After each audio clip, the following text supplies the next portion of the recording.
Learning Bell. Have fun and learn.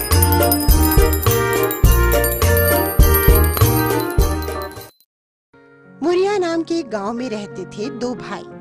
बचपन से ही उनकी हमेशा झगड़ने की आदत थी। इस वजह से बड़े होने पर दोनों साथ में नहीं रहते थे। दोनों के घर अलग थे। एक भाई मुरारी लाल बहुत अमीर था और दूसरा भाई बंसीलाल बहुत गरीब था। मुरारी लाल के घर में सब अच्छे अच्छे कपड़े पहनते, हर दिन अच्छा अच्छा खाना खाते और हर त्योहार धूमधाम से मनाते। उधर बंसीलाल के घर में एकदम उल्टा था। उसके पास अच्छी नौकरी नहीं थी, इसलिए घर में कभी पैसे नहीं रहते थे। पैसों की तंगी होने से उसके यहाँ ना किसी के पास पहनने के लिए ढंग के कपड़े थे और ना खाने के लिए भरपेट खाना। मुरारी लाल बहुत आराम की जिंदगी जी रहा था और बंसीलाल बहुत कठिनाई भरी जिंदगी। बंसीलाल से अपने परिवार की बुरी हालत देखी नहीं जा रही थी। एक दिन उसने अपने भाई मुरारी लाल से मदद मांगने की ठान ली। वो मुरारी लाल के पास गया और बोला, मुरारी भाई, कैसे हो?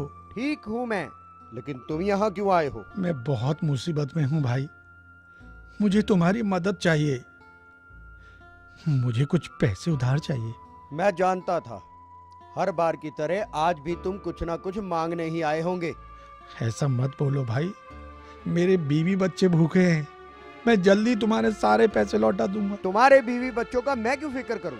चले जाओ यहाँ से, मैं तुम्हें एक फूटी कौड़ी भी नहीं दूंगा। मुरारी लाल ने बंसीलाल को अपने घर से निकाल दिया। अपने भाई की कठोर बातों से दुखी होकर बंसीलाल वापस अपने घर की ओर जाने लगा।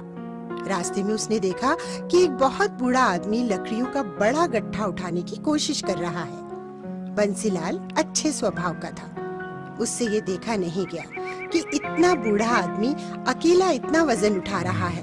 उसने उनकी मदद करने की सोची। अरे काका रुकिए, मैं आपकी मदद कर देता हूँ।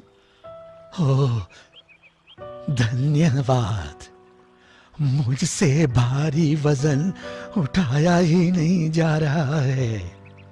अच्छा हुआ तुम आ गई।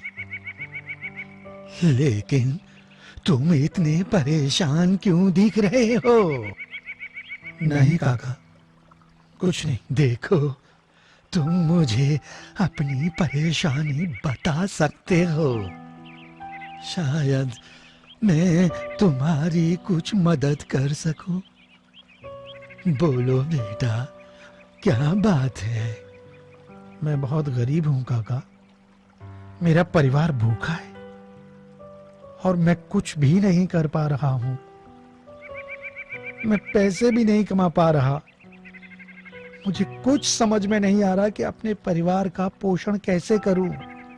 अच्छा, ये बात है। तुम ये लकड़ियां का गट्ठर मेरे घर तक पहुंचाने में मदद करो तो मैं भी तुम्हारी परेशानी दूर कर सकता हूँ। क्या? सच में? चलिए, मैं आपकी मदद करूंगा। बंसीलाल ने वो भरा गट्ठर अपनी पीठ पे लादा और उस बूढ़े इंसान के पीछे पीछे उनके घर तक गया। इस गट्ठर को यहाँ रख दो बेटा। धन्यवाद। प्रभु तुम्हारी सारी परेशानियां दूर करे। फिर वो अपने घर से एक मीठी रोटी लाया और बंसीलाल को दे दी। इस रोटी को लेकर तुम जंगल में जाओ। काफी दूर जाने पर तुम्हें आलू बुखारे के 3 पेड़ दिखेंगे। उन पेड़ों के पीछे एक छोटा सा पहाड़ है और पहाड़ के ऊपर एक छोटी सी झोपड़ी। वहाँ 3 बौने रहते हैं और उन्हें मीठी रोटी बहुत पसंद है। उन्हें ये रोटी देकर बदले में तुम्हें उनसे पैसे नहीं, पत्थर की चक्की मांगनी है। बंसीलाल ने उनकी सारी बात बहुत ध्यान से सुनी और मीठी रोटी लेकर वो तुरंत जंगल की ओर निकल पड़ा। बहुत देर आगे चलने पर उसे आलू बुखारा के वो 3 पेड़ दिखे जो उस बूढ़े आदमी ने बताए थे। उन पेड़ों के फल बहुत मीठे और ताजे लग रहे थे। बंसीलाल का मन वहाँ कुछ देर रुककर फल खाकर आगे बढ़ने का हुआ, लेकिन वो उन बौनों के पास पहुँचने में देर नहीं करना चाहता था। उसने अपनी भूख को नजरअंदाज किया और आगे बढ़ता रहा।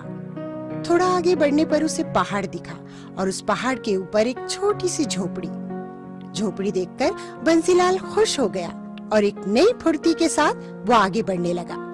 वो झोपड़ी के अंदर गया और उसने देखा वहाँ 3 बौने थे। बूढ़े आदमी की सारी बातें सच थी। वो पहले से ही मन उस बूढ़े आदमी का धन्यवाद करने लगा। बंसीलाल ने पहले कभी बौने नहीं देखे थे। उन्हें देखते ही वो थोड़ा उत्साहित हो गया। उनके हाव भाव, उनके कपड़े, उनकी टोपी आदि देखता ही रह गया। वो भूल गया कि वो किस काम के लिए आया था, लेकिन बौने उसे देखकर बहुत नाराज हो गए। लेकिन बंसीलाल अपने उत्साह में उनका गुस्सा देख ही नहीं पाया। अचानक बौना बोला, कौन हो तुम? अंदर कैसे आ गई? बंसीलाल अचानक उनकी आवाज सुनकर सहम गया और होश में आया। मैं बंसीलाल हूँ। कौन बंसीलाल? हम किसी बंसीलाल को नहीं जानते। तुम जरूर कुछ चुराने आए हो। इसे पकड़ के बांध देना चाहिए। ये सुनते ही बंसीलाल डर गया और उसके हाथ से वो मीठी रोटी नीचे गिर गई। नहीं, मैं कोई चोर नहीं हूँ। मैं तो ये मीठी रोटी देखते ही बौनों का गुस्सा कुछ इस तरह गायब हो गया जैसे बारिश के बाद गर्मी गायब हो जाती है। अरे, इसके पास मीठी रोटी है। हमें मीठी रोटी बहुत पसंद है। क्या ये तुम हमारे लिए लाए हो?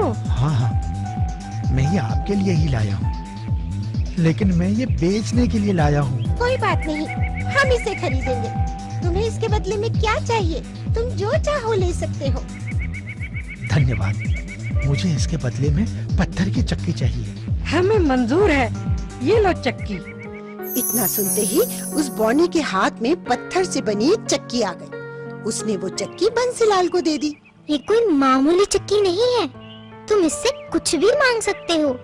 जब तुम इससे पीसोगे तब ये चक्की तुम्हारी हर इच्छा पूरी करेगी। लेकिन एक बात का विशेष ध्यान रखना, काम हो जाने पर इस चक्की को एक लाल कपड़े से ढक देना, जिससे ये चक्की रुक जाएगी। मैं समझ गया। आपका बहुत बहुत धन्यवाद। खुश होकर बंसीलाल वो चक्की लेकर अपने घर वापस आ गया। घर में उसके बच्चे और पत्नी का भूख से बुरा हाल था। उसने तुरंत जमीन पर एक कपड़ा बिछाया और चक्की को उस पर रखा। उसने अपनी बीवी से एक लाल कपड़ा लाने को कहा। वो चक्की को घुमाने लगा और फिर उसने चक्की से चावल मांगा और चक्की ने ढेर सारा चावल दिया। चक्की को लाल कपड़े से ढकने के बाद उस दिन उन सब ने पेट भर के खाना खाया। वो अब हर दिन उस चक्की से नई नई चीजें मांगने लगा। कभी आटा, कभी चावल, कभी बाजरा, मसाले इत्यादि। चक्की उसे वो हर चीज देती गई जो वो मांगता गया। चक्की से मिली सारी वस्तुओं को वो बाजार में बेचने लगा। कुछ ही दिन में उसने बहुत सारे पैसे कमा लिए। उसने अपने लिए एक बड़ा आलीशान घर बनवा लिया। अब उसके परिवार के पास सब कुछ था, खाने के लिए भरपेट खाना और पहनने के लिए अच्छे कपड़े। सभी बहुत खुश थे। उनकी ये खुशी लेकिन एक इंसान से देखी नहीं जा रही थी। मुरारी लाल को उसकी खुशहाली देखकर जलन होने लगी। कुछ दिन पहले तो ये मेरे पास उधार पैसे मांगने आया था, मगर इतनी जल्दी ये अमीर कैसे हो गया? इसका पता तो लगाना ही पड़ेगा। जरूर कोई चक्कर है। ऐसा सोचकर एक दिन वो अपने भाई बंसीलाल के घर में चुपके से घुस गया। थोड़ी ही देर में उसे चक्की के बारे में पता चल गया। अगले ही दिन उसने उस जादुई चक्की को चुरा लिया और अपने परिवार के साथ गांव छोड़ने की ठान ली। चक्की लेकर वो गांव से निकल पड़ा। वहाँ पास ही एक सागर था जो उसे पार करना था। वो सभी नाव में बैठकर सागर पार करने लगे। बीच रास्ते में ही उसने उस चक्की को चलाना चाहा। उसने चक्की को चलाया और अपनी इच्छा प्रकट करी। चक्की, चक्की, मुझे नमक दो चक्की। बस फिर क्या था, चक्की ने नमक निकालना शुरू कर दिया। उस चक्की से नमक निकलता रहा और नाव बहुत भारी हो गई।